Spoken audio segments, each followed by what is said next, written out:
We are back with an awesome double feature episode. First, rebranding. Last month, we went through what we refer to as Rebranduary, and now we're in the process of rolling everything out. Then, are you tired of wearing masks? Well, we conducted some research to determine if masks influence other people's perception of our physical attraction. This is Shdûf. Welcome to Shdûf, the place where business, research, and entertainment make a baby in your mind. We will show you common trends you'll want to leave behind. It happens all the time.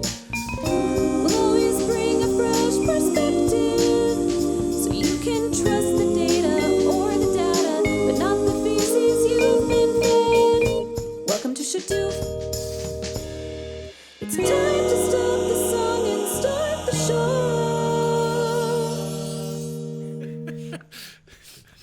It is indeed time to start the show. That was our new theme song. Did you guys like it? It was composed by the one and only Andrew Webster, performed by Alora Smith, with some backup vocals by us. I'm Weston Smith, your host. I'm here with resident expert Dustin Hardy. Hello, hello. Professor Dustin Hardy. Oh, of course. You have to add the professor, of course. Professor. And one of the best elements of our new rebranding, the one that we're most excited about, is the addition of a new voice on the podcast. We'd like to welcome Lauren Silva. Lauren, welcome to the show. Thanks. I'm Lauren. I am also part of the rebrand. She is the rebrand. She is. No, I started working here at Shdûf a couple of months ago. I'm finishing up a master's degree at BYU in mass communications right now, and I'm a research fellow over here. She's awesome. We thought she would be perfect for the show. Yeah. Well, thanks. And she helps a lot with the research, so she'll be with us for this podcast journey. Keep us focused. We don't get off topic. Never. That's my main purpose here. Okay, so we're going to talk about a rebranding, kind of the steps we took. If you're looking to rebrand, this might help you. But we just kind of wanted to let you know what our process was. Yeah, because when we first started Shdûf, we were just really quickly trying to get things rolling. Yeah, so in the beginning, we had some research that was really important to COVID, and it was when COVID was kind of starting, and so we didn't know what all was going to be important, what all wasn't. So we were like, let's hurry and get this out because it's time relevant. I had done a few logos, and we're just like, pick one, and let's go for it. We liked our logo. It's, it served us well, but we thought, we want to base this on research. So we had to go so quickly that we just did what we could.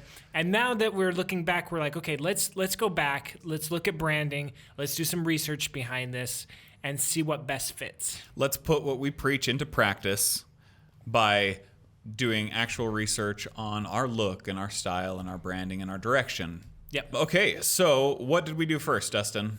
Well, first, so I like the Entree Leadership podcast, right? Yes, awesome podcast. And this kind of spawned some of these thoughts. But I was listening to what episode was it again? 398. 398. How to Build a Brand with Tim Newton. Yeah. Tim Newton. So it's a really good episode.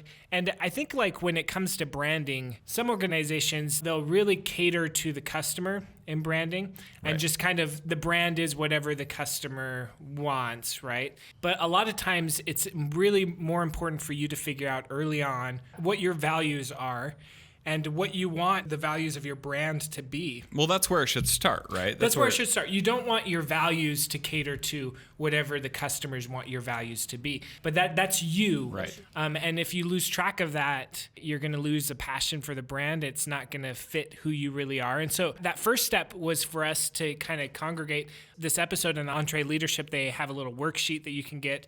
The brand building worksheet, which was great. So that helped us go through some exercises and ask questions about who we are, what are we all about, what are we not about, and just kind of put that together to figure out, okay, what do we want this brand to convey? Right. And this worksheet, it's simple, doesn't take long, but it asks questions like, what happened in your backstory that made you care about this industry? What makes you angry? Because that can sometimes kind of drop some passion about, getting to the core of what you care about. So it just helps you ask these questions to yourself. And yeah, just like you said, it has to start within you first. And so we identified a list of several attributes that we wanted to convey to people. And then that's where the customer perception comes in. And that's where research comes in, right?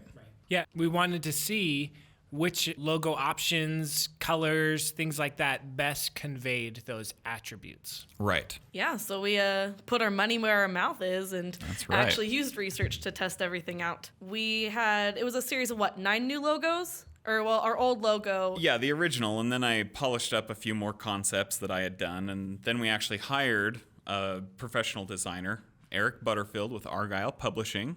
He's awesome, super talented, years of experience. We wanted someone with a fresh set of eyes. So yes, so 9 in total. Yeah, so we had 9 different logos that we tested.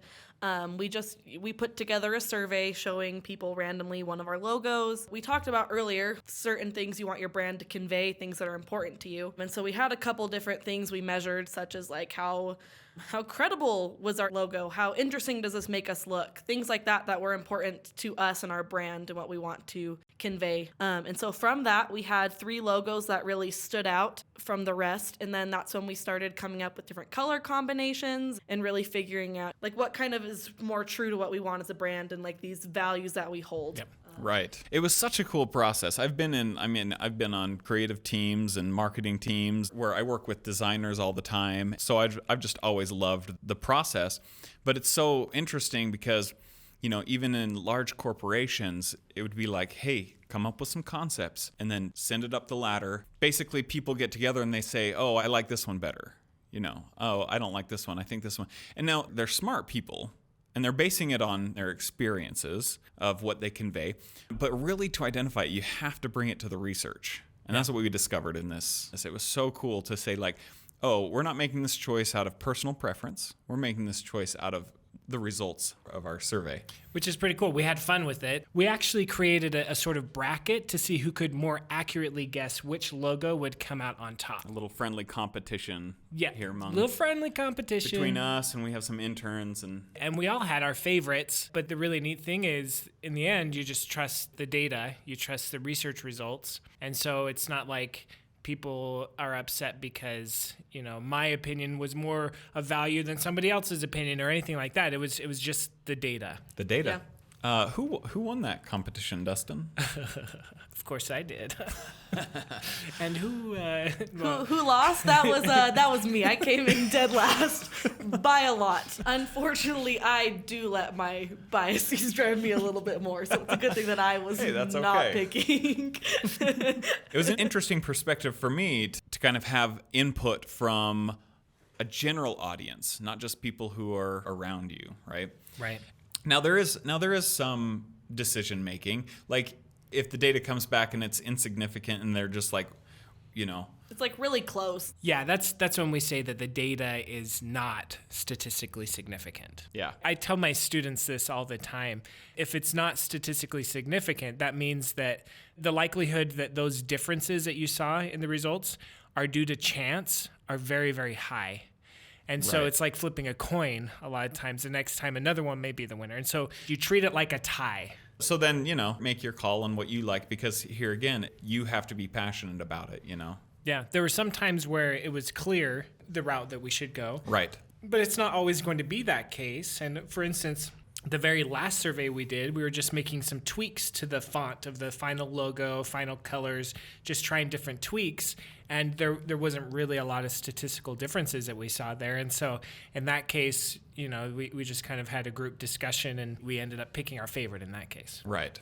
Now, our rebrand isn't just our new logo, new color palette. We have new initiatives we're going to be taking and new directions.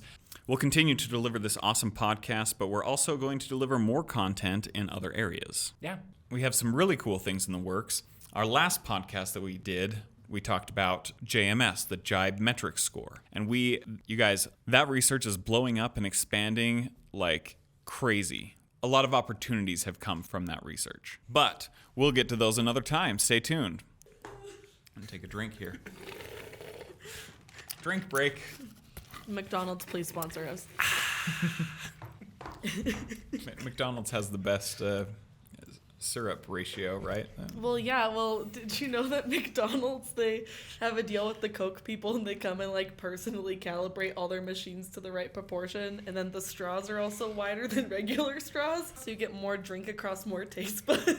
Wow. I'm really passionate about Look at the this. science. The science is important. No, on this. McDonald's did their science. Sorry, I felt the need to Jeez. share that. You can cut that out. McDonald's doesn't really need our endorsement, I guess. They're doing just fine.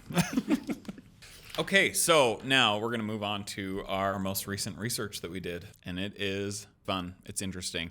You guys have probably asked yourselves about this. Maybe you've met someone with just a mask on, as we've been wearing masks for quite some time, and maybe you only know people with mask on. You've never seen them without a mask. We've kind of wondered how, your perception of someone when you first meet them with a mask on, and then when they take their mask off, you're like, whoa, that is not what I thought you looked like. And sometimes it's to their detriment. Sometimes it's like, oh, I thought you looked a lot better than... I don't want to sound shallow, you guys.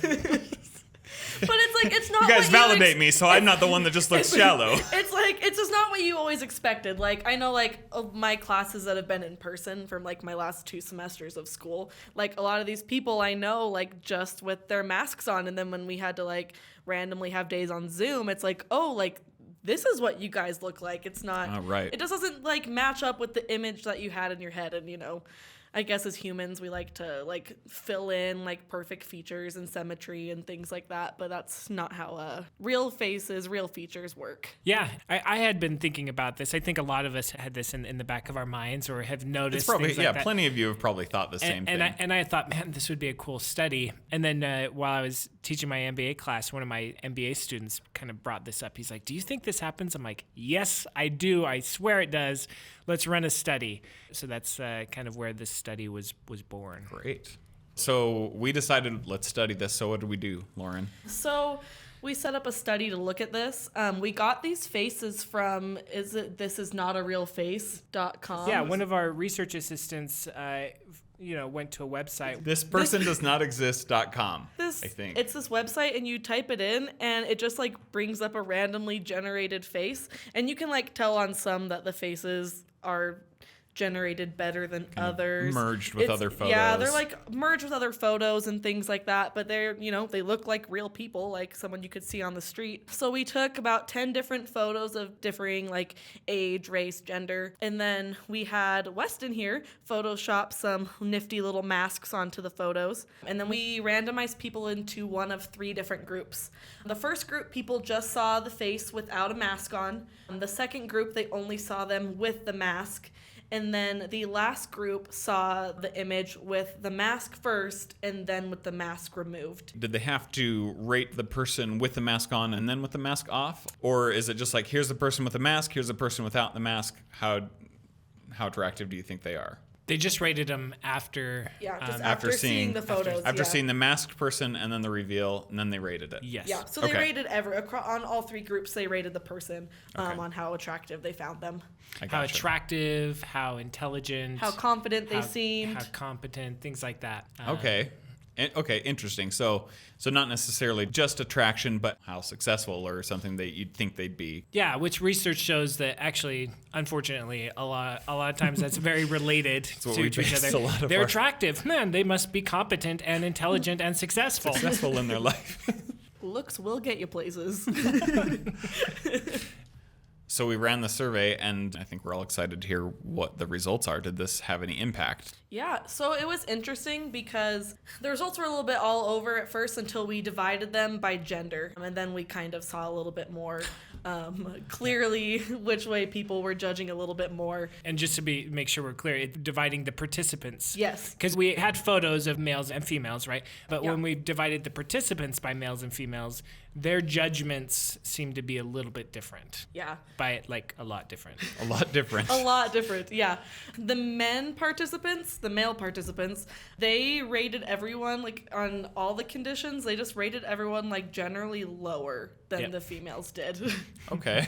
So they didn't really care as much. Jeez. They're a little more pessimistic on the looks of others and More negative.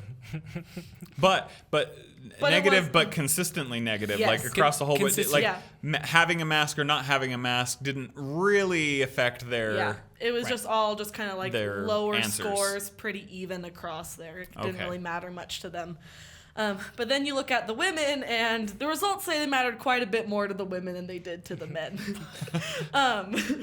The biggest difference was in the last group when you had the mask first and then without the mask. They rated them a lot lower than they rated the other conditions or groups. Yeah, which was interesting. The two groups that had the biggest difference for the female participants were when they saw the pictures without a mask versus first seeing them with a mask and then seeing them without. So it's so interesting because in both of those cases, they saw the person without a mask. But just the process of first seeing them with the mask and then without decreased how attractive and intelligent and capable these people were. Really? Wow. So Don't sound so impressed, Weston. so what conclusions can we draw from that? I thought that this was just going to be all across the board because I've noticed that in myself, and Weston, you said the same thing. So I thought it would work for males as well as females, but yeah, it just turned out in this case, and we're just kind of starting this research. So exactly why this is the case, why female perceptions are a little different than males in the case of others wearing masks. We're not really sure at this point, but it is It requires really, some additional tests in order to figure out the why. So we can't really give any conclusions. Just that that's what the results said. But if you, our listeners, have an idea of maybe why, let us know, and that can be something that we can throw into our next test, and we can actually test it out to see if that truly is the why. Yeah, it'd be awesome if someone proposed a theory and sent it to us, and if there was some significant data that is the reason why, maybe we could do a prize or something. A T-shirt. A T-shirt. Ooh, with our new logo? Yeah. With our old logo, our original logo. Oh, a collector's item? Collectors. You could have 10 T-shirts if you wanted. We have a box. We do have with a our box of original old logo, logos. which is a really cool shirt, by the way. I'm wearing it right now. It It is a cool shirt. It's a cool one. But if you have the opportunity to meet someone without a mask instead of meeting them with a mask, it might work more in your benefit for things like job interviews, dating. Or if you're approaching someone, don't have a mask on, and then as you get closer, then put the mask on. Yeah, So that then they can see you without a mask. At least, I mean, what are your priorities? Spreading COVID or looking attractive? And I think we all know the answer to that one. representing yourself appropriately. But definitely like blind dates and things like that. Make sure that the date actually knows what you actually look like. Don't want to set yourself up for failure. That's Yeah. for sure.